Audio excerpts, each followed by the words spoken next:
Bonsoir à tous et merci de rester sur Canal 2 International. Bienvenue au journal, voici les titres.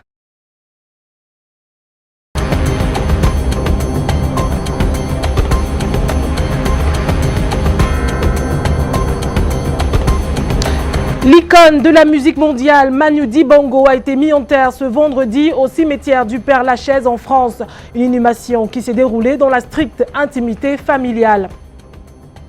3 nouveaux cas de coronavirus enregistrés ce vendredi au Cameroun. Le directeur de la promotion de la santé au ministère de la Santé publique l'a annoncé ce soir à Yaoundé. La bonne nouvelle du jour, c'est que les tests du coronavirus ne se feront plus uniquement à Yaoundé. Douala est la deuxième ville du Cameroun où se feront les analyses d'échantillons prélevés chez des personnes soupçonnées d'avoir contracté la maladie. À Bamenda, les conducteurs de mototaxi ont ignoré la mesure interdisant le regroupement de plus de 50 personnes. Ils manifestaient contre la mort par balle d'un de leurs confrères. Et comme invité, nous aurons ce soir Nouran Foting, le député PCRN Vouri-Est, qui a décidé de ne pas prendre part aux travaux en cours à l'Assemblée nationale. Voilà pour le sommaire de votre journal.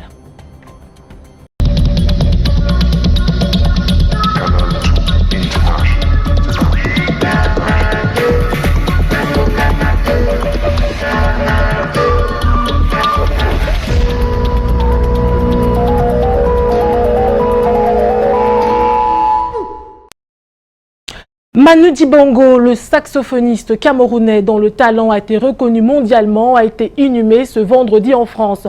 On va en parler avec Alain Ghislain Kanga qui se trouve à Yaoundé. Bonsoir Alain Ghislain Kanga, nous vous écoutons. Bonsoir Vanessa Mela, bonsoir à tous. Effectivement, la légende Manu Dibango a effectué son... Bonsoir Vanessa Mela, bonsoir à tous. Effectivement, la légende Manu Dibango a effectué son dernier voyage. Le célèbre saxophoniste mort de suite de Covid-19 a été inhumé ce jour au cimetière Père-Lachaise à Paris en France. Un jour douloureux pour la planète tout entière, mais surtout pour sa famille présente ici à Yaoundé. Karel Meza-Tchatchouya et Francis Capnon ont passé la journée avec elle. Voici le reportage. Porté par le Covid-19 le 24 mars dernier, à l'hôpital de Melun en France. Le monstre sacré au célèbre sax, dont les mélodies ont bercé l'enfance de beaucoup de gens, je pense. Tandis que sa musique, elle, a inspiré de nombreuses générations de musiciens. On n'avait qu'à demander à Michael Jackson et Rihanna. Oui, papa. Aujourd'hui, j'ai décidé d'être forte et à la hauteur de cette mission qui est la mienne maintenant, celle d'honorer ta mémoire. Un devoir également inscrit dans les priorités de la famille et des proches, venus nombreux faire leurs adieux à cette icône camerounaise de la musique africaine. Un culte co-célébré par des pasteurs, organisé pour la circonstance ce 27 mars à Yaoundé. Un papa qui lui-même a confessé qu'il ne s'est pas beaucoup occupé de ses enfants, mais un grand-père adorable pour ses petits-enfants. Nous en avons eu 5 et je crois que si Dieu ne vous aime pas, il ne vous accorde pas cette grâce. C'est quelqu'un qui a fait beaucoup pour toute la musique africaine, qui a créé l'Orchestre national de Côte d'Ivoire, il est passé par le Gabon, le Congo. C'est un héritage très lourd. Élévation de prière en langue douala. À la résidence de l'éminente juriste, le professeur Nicole Claire Ndoko, la mère de ses 2 enfants, située au quartier Fugérol à Yaoundé. Pour le repos éternel de Papy Groove, organisé simultanément avec l'inhumation en France, au cimetière du Père-Lachaise, le plus grand cimetière parisien intramuros, érigé en site touristique parce que le plus visité de la France. Des moments d'émotion également vécus par la famille ici au pays via le téléphone. Ce que l'esprit saint produit, c'est l'amour, la joie. Emmanuel Njoke Dibango, de son nom d'artiste Manu Dibango, né de père Yabassi et de mère Douala, repose désormais en paix dans ce cimetière qui accueille chaque année plus de 3 millions de visiteurs. Dans l'actualité également, le Sénat a un nouveau bureau depuis hier, vous le savez, est présidé par Marcel Niat Difendi, élu à la majorité absolue. Tout s'est joué loin des caméras et appareils photos de la presse privée. Si le Sénat évoque comme motif le coronavirus, l'image de son président serait en jeu, selon les experts qui analysent les faits. Dans ce reportage signé de Brand Kamga. Marcel Niat Difendi, 85 ans, rempile à la tête du Sénat, président depuis le 12 juin 2013.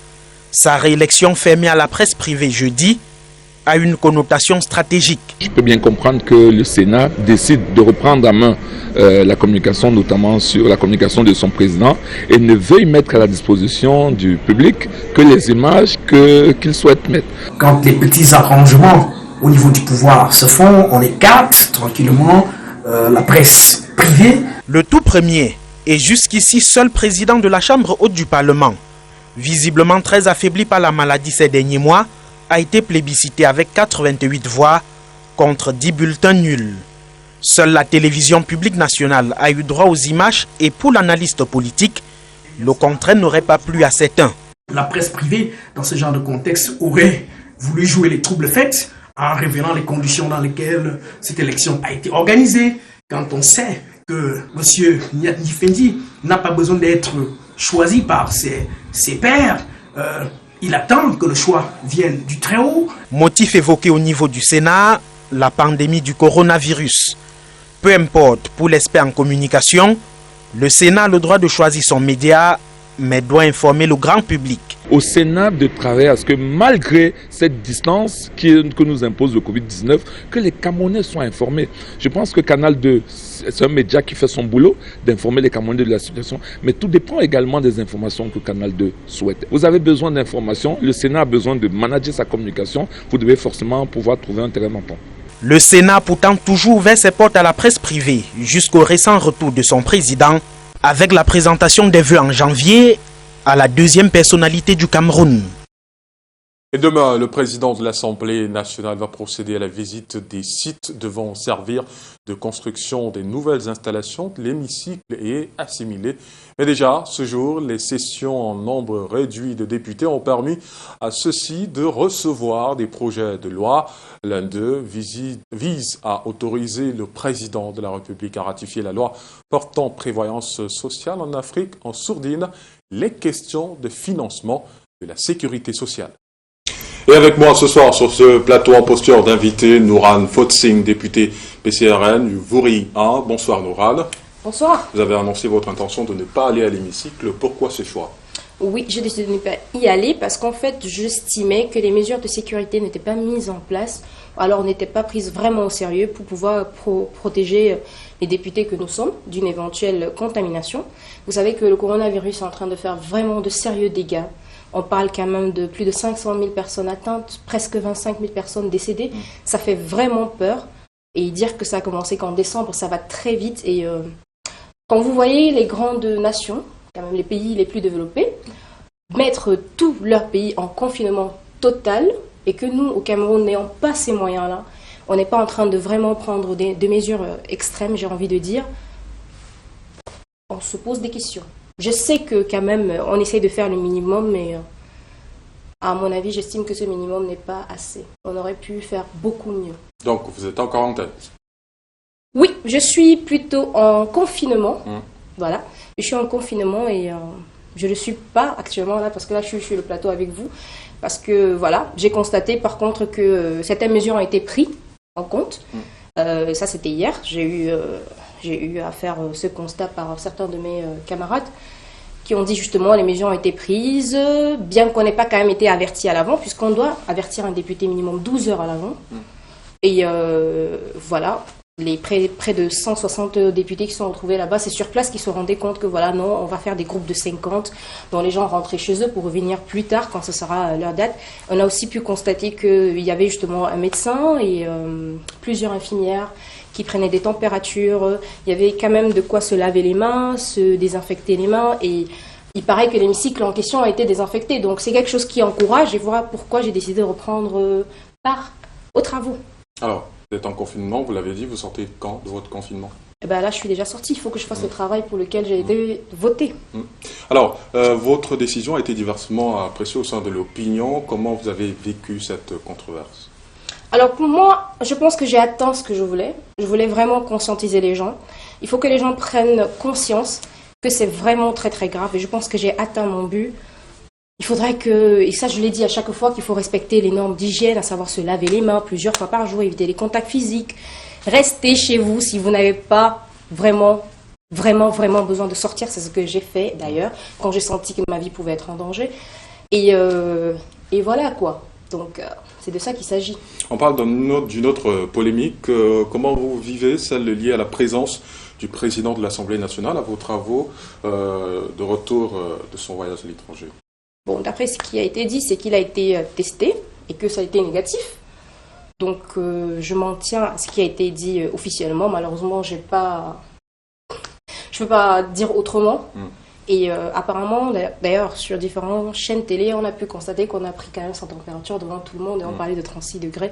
Donc, si c'est le cas, eh ben, tant mieux s'il n'est pas malade, bien qu'il faille quand même respecter une période de confinement pour constater si la personne est malade ou pas. Mais bon. Peut-être un message aux autres députés? Ah oui, s'il vous plaît, faites passer le message. Il faut vraiment conscientiser, parler à toutes les personnes. Nous tous, nous venons des circonscriptions avec un grand nombre de personnes qui nous ont voté. Il faut donc s'adresser à ces gens-là et leur dire vraiment de faire gaffe au coronavirus. C'est pas parce qu'on n'enregistre pas de grandes pertes au Cameroun que ça ne tue pas. On est en guerre contre un virus qu'on ne voit pas, c'est un ennemi qu'on ne voit pas. Mais il est bien là, il fait des dégâts. Et je vous rappelle qu'un malade coûte à l'État du Cameroun 300 000 par jour. Ce qui veut dire au bout de 14 jours pour le confinement, en fait, la date qui est estimée, on estime déjà à 4 jours, il est presque à quoi? On parlait déjà pour un traitement complet, on parle de 4 milliards. 2 millions, 4 millions, oui. On parle de 4 millions en fait pour un traitement. Donc c'est des choses quand même qui font peur. 4 millions pour une personne. Si c'est 10 personnes, déjà on est 40 millions. Si c'est 1000 personnes, on est dans 4 milliards. Ça fait froid au dos. C'est des montants, c'est des capitaux qu'on n'a pas, peut-être pas, ou alors qu'on n'est pas prêt à mettre dans ce genre de service, surtout qu'on n'est pas suffisamment équipé. Donc ça fait peur. Prenons conscience, faisons le nécessaire pour éviter d'être contaminés. C'est tout ce que nous pouvons faire. La discipline a sauvé la Chine. Soyons également disciplinés dans tout ce que notre institution va demander qu'on fasse pour éviter cette pandémie. Merci. Nous réaliser quelques instants avant l'entame de ce journal. 3 nouveaux cas de Covid-19 confirmés au Cameroun, ce qui porte désormais le total à 91. L'annonce a été faite il y a quelques instants lors du débrief par le docteur Fané Mahama, directeur de la promotion de la santé en lieu et place de Manaouda Malachi, le ministre de la Santé. Je vous propose un extrait sélectionné par Arnaud Gueffat. Au terme de cette journée du 27 mars 2020, je voudrais sacrifier au devoir de vous faire le point de la situation du Covid-19 dans notre pays. Aussi voudrais-je vous faire connaître que le Cameroun enregistre ce jour 3 nouveaux cas confirmés à Yaoundé, ce qui porte à 91 le nombre total des cas. À date, nous n'avons aucun nouveau décès enregistré parmi les notifications. Le personnel de santé fait tout ce qui est possible pour que nous ne puissions pas avoir de décès. Je vous propose à présent de retrouver nos reporters sur place au centre des urgences, des opérations des urgences de la santé publique, Michel Foucault et Arnaud Gueffac. Bonsoir Arnaud, quelles sont les dernières nouvelles? Bonsoir Alain Ghislain Kanga, Madame, Messieurs, bonsoir. Le chiffre de ce soir, vous l'avez dit, c'est 91. Il représente le nombre de cas cumulés du Covid-19 à ce jour au Cameroun. Calcul fait, ce sont 3 nouveaux cas enregistrés ce vendredi dans la ville de Yaoundé précisément. Docteur Fané Mahamat l'a annoncé il y a une quarantaine de minutes dans cette salle où nous nous trouvons au centre des opérations des urgences sanitaires de Yaoundé. Le directeur de la promotion de la santé et incident manager du comité de crise Covid-19 portait ainsi la voix du ministre de la Santé publique empêché. Hommage rendu au personnel de santé qui est au four et au moulin dans cette lutte contre le coronavirus. Ce personnel qui fait tout ce qui est possible pour sauver les personnes atteintes qui développent déjà les symptômes. Pas de nouveaux cas de décès.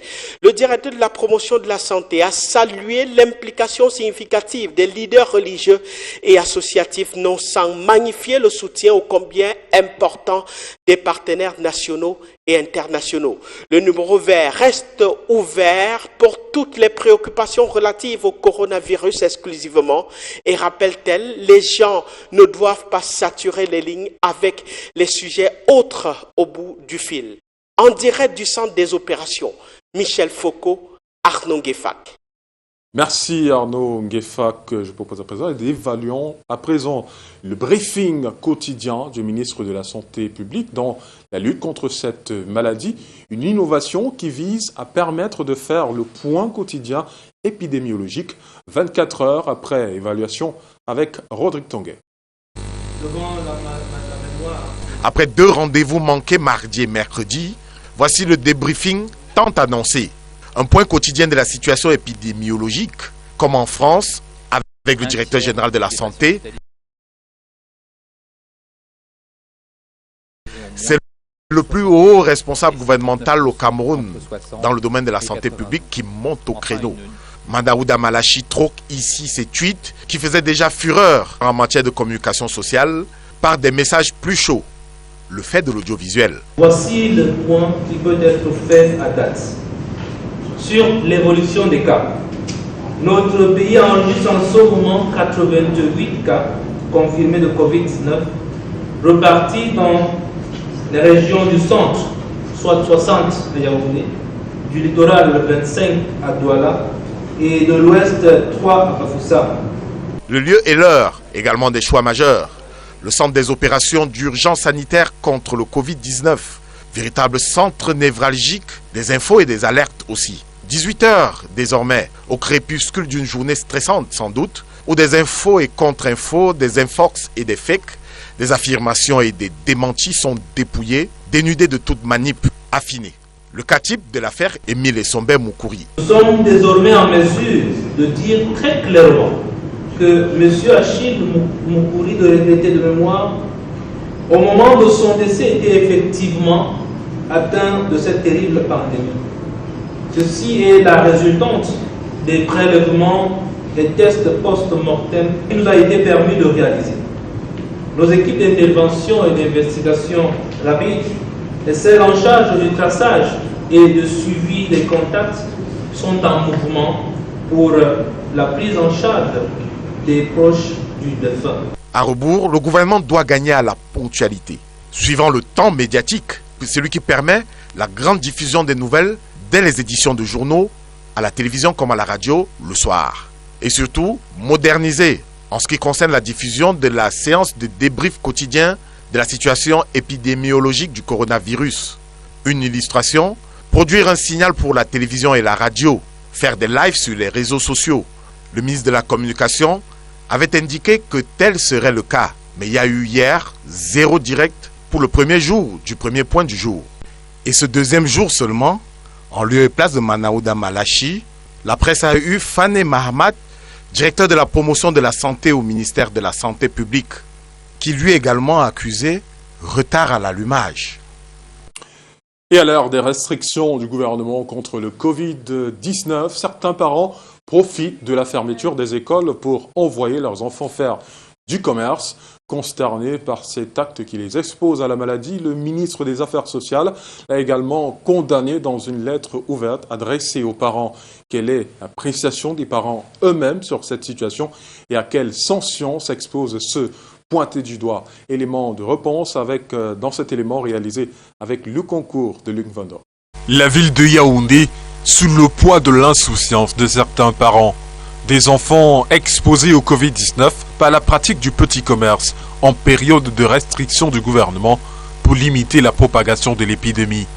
Les parents, il faut qu'ils comprennent que la santé pour les enfants, ça vaut le coup que le petit commerce qu'ils font dehors.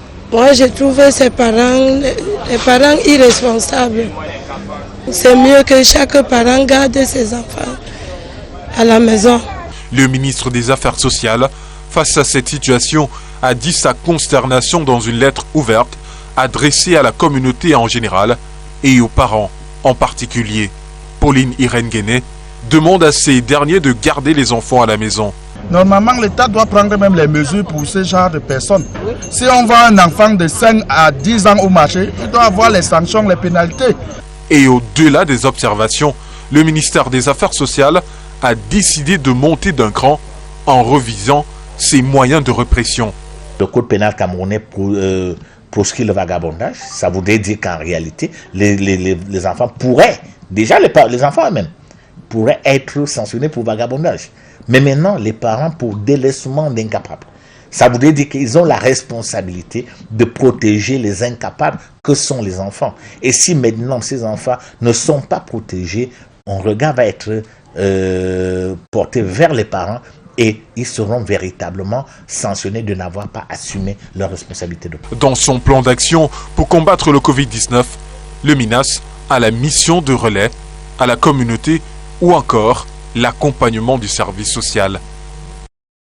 Et la suite de ce 19h50, c'est à Douala avec vous, Vanessa Mela. Bonsoir.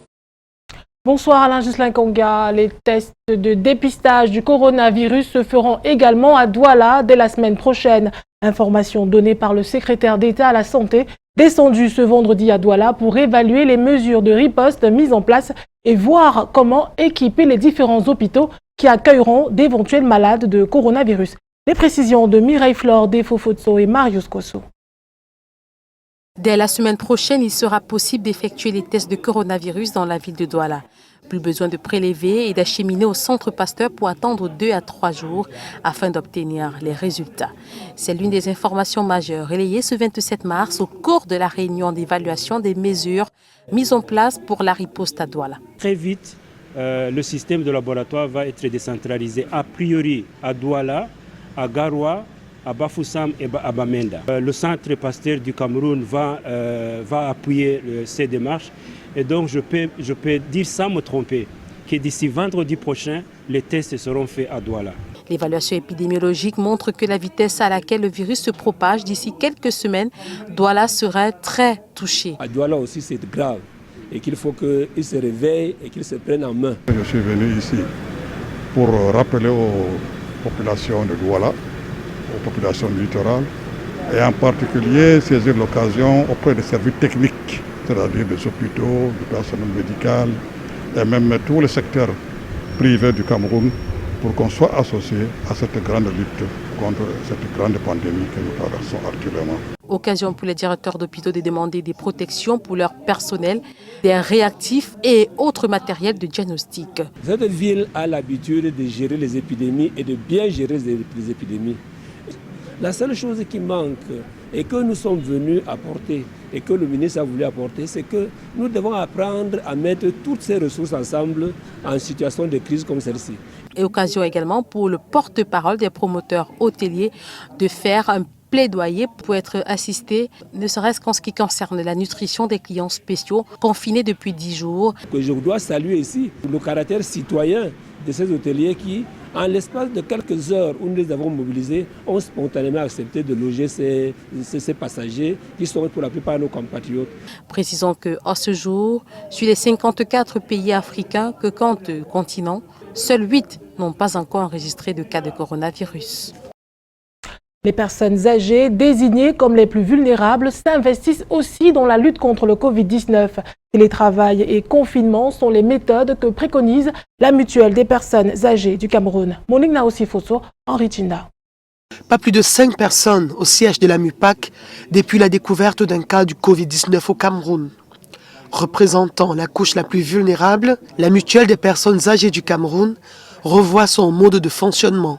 Ici, on a demandé que les gens ne viennent plus aussi nombreux que d'habitude, qu'ils essayent de venir un par un, mais qu'ils ne viennent pas tous. Nous travaillons par téléphone. Hein. Nous sommes les personnes à risque. Du troisième âge ont le diabète, l'hypertension, les maladies cardiovasculaires, des maladies pulmonaires, donc nous sommes des personnes à risque. Moi, par exemple, on m'a défendu d'aller voir mes petits-enfants et ils ne doivent pas venir me voir parce qu'il semble que les petits-enfants sont des porteurs sains, mais ils sont dangereux pour les personnes de 3e âge. La plupart du temps, il les passe à domicile avec les enfants et petits-enfants. Nous essayons de respecter les consignes et les mesures d'hygiène. Et ce qui est difficile, c'est gérer les enfants qui sont en vacances, qui ne vont pas à l'école, mais qui ne peuvent pas rester à la maison. Même avec la barrière, c'est difficile.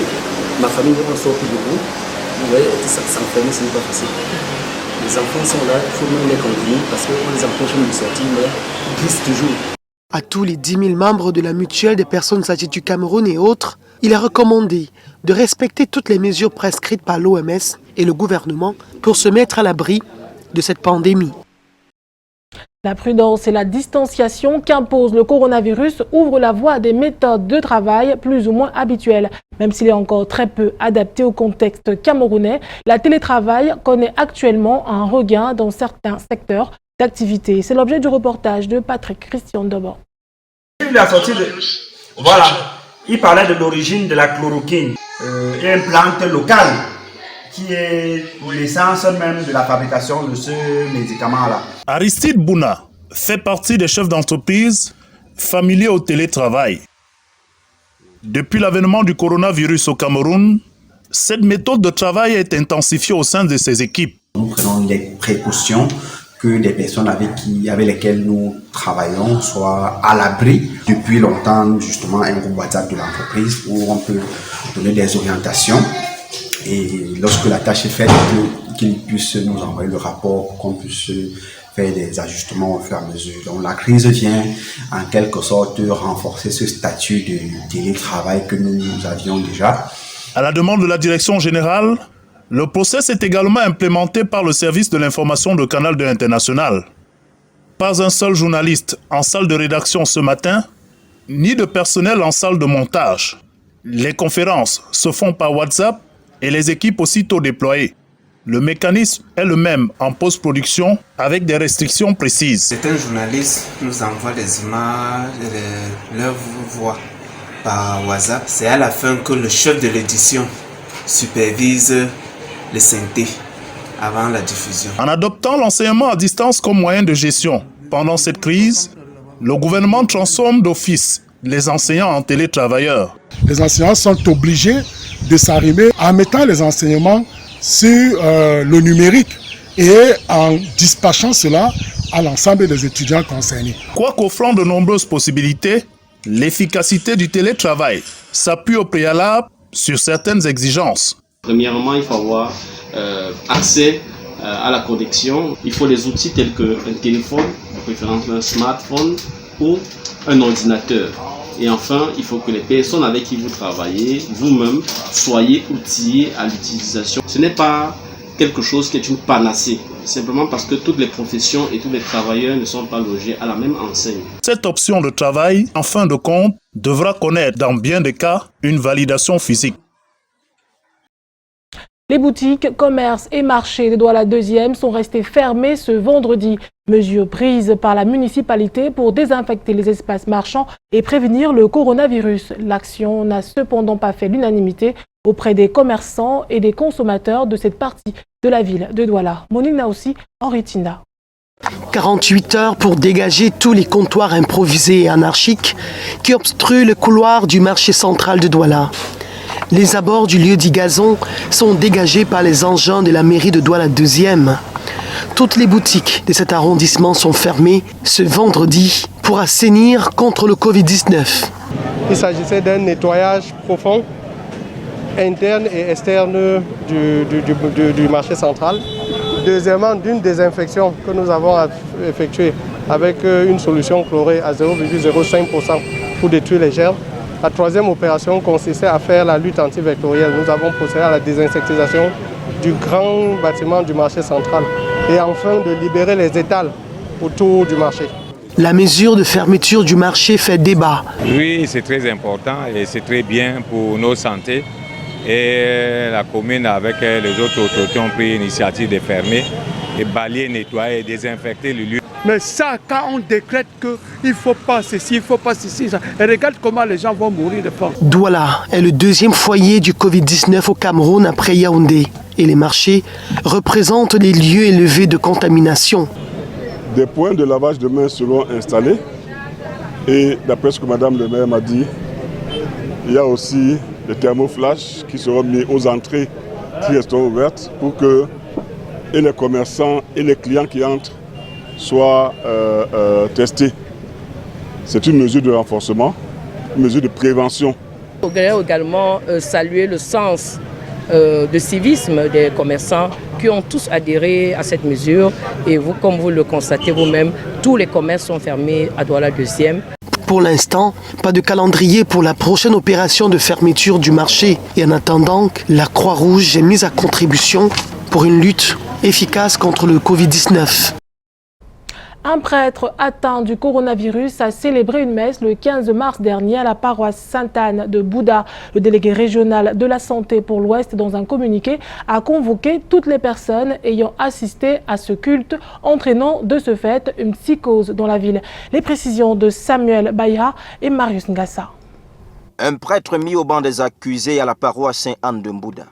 Motif, il aurait officié le 15 mars dernier une messe. Il serait parti d'un pays menacé par le coronavirus. Tout semblait aller mieux jusqu'à ce qu'il présente des symptômes liés au Covid-19. Constat étant fait, le communiqué du délégué régional de la santé publique de l'Ouest, demandant aux fidèles ayant assisté à ce culte de composer le 15-10 ou de se diriger vers le service sanitaire compétent urgemment, amplifie la panique au sein de la population. Il se trouve qu'au début de ce mois de mars 2020, le confrère en question a fait un voyage au Brésil pour une rencontre internationale concernant le service qui rend dans le diocèse. Il est revenu le 10 de ce mois et avant de partir, il avait déjà son programme pour la messe à Sainte-Anne. Donc, c'est une fois de retour qu'il vient célébrer la messe le 15 et après le 15, il est allé à l'hôpital parce qu'il se sentait mal. Et c'est samedi qu'il m'informe qu'on l'a diagnostiqué positif en Covid. Les autorités administratives sans répit mettent sur pied plusieurs campagnes de sensibilisation dans l'optique d'implémenter des mesures édictées par le gouvernement et l'Organisation mondiale de la santé.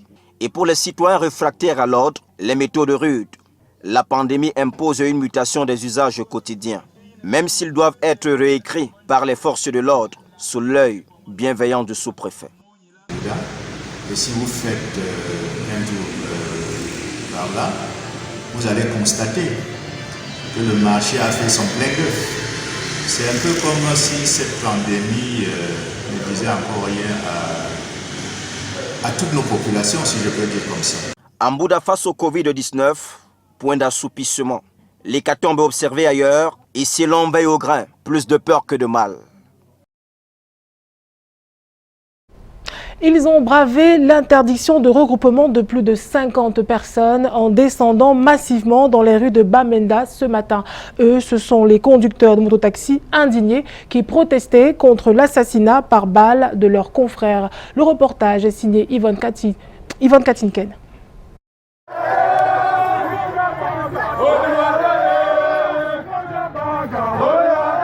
On se croirait à un spectacle, tant le pas esquissé par les hommes en noir a l'air d'une chorégraphie.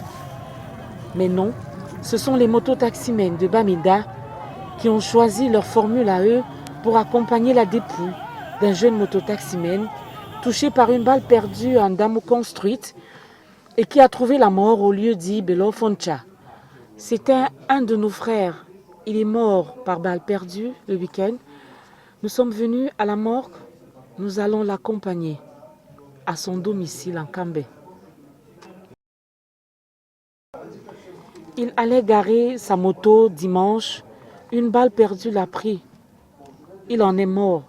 C'était un enfant qui ne sortait et ne dormait jamais dehors. La levée du corps a été un moment de grande protestation à l'hôpital régional de Bamenda. De Roundabout jusqu'à Asile Old Church Junction, La circulation a été bloquée plusieurs heures, le temps pour les mototaximens d'exprimer leur colère.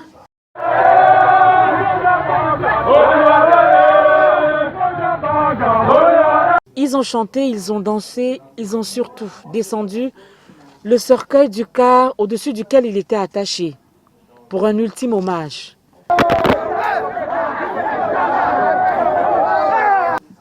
Le cercueil est alors attaché derrière une moto sur une distance de près de 5 km de la morgue à son domicile en Damou construite. Un arrêt majeur y est marqué avant le départ pour son village natal, Andou, petit village situé dans le département de la Ndonga-Mantoum, au nord-ouest. Autre meurtre dans ce journal, c'est celui d'un employé d'Isakam assassiné le 15 mars dernier au quartier Lokpom à Douala. Il a été sauvagement battu par des conducteurs de mototaxi en colère parce que l'un des leurs venait de rendre l'âme après avoir percuté un bac à ordures appartenant à la société Isakam. La levée de corps de l'employé innocent, le nommé Aimé Ronis Tiwa, a eu lieu ce vendredi. Yasser Trésor Tanan revient sur les faits. Le corps de Tiwa Ronas Aimé porté par ses collègues de Isakam pour un dernier hommage ce vendredi. 10 places uniquement pour la famille. La consigne est stricte à la morgue de l'hôpital La Cantini de Douala. Une mesure pour éviter tout attroupement dans la guerre contre la propagation du Covid-19. L'émotion est perceptible car il s'agit d'une mort gratuite. Les faits remontent à la nuit du 15 mars dernier.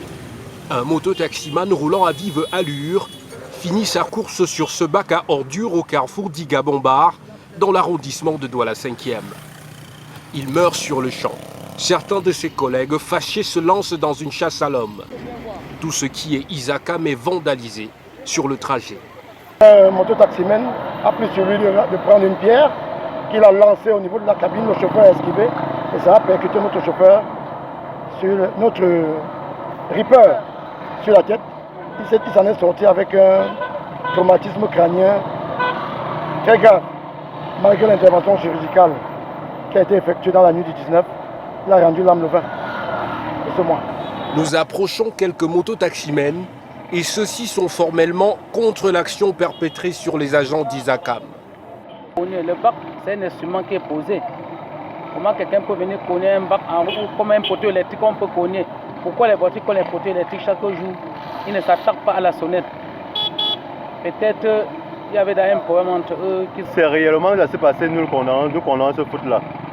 Nous trouvons ce vendeur qui nous fait quelques révélations sur l'état du mototaximan décédé ce soir-là. Avec lui, il allait courir sur une barre à ordures, donc c'est ce qui s'est passé là. Il me disait que c'est son cousin, il sortait du deuil de ce gars.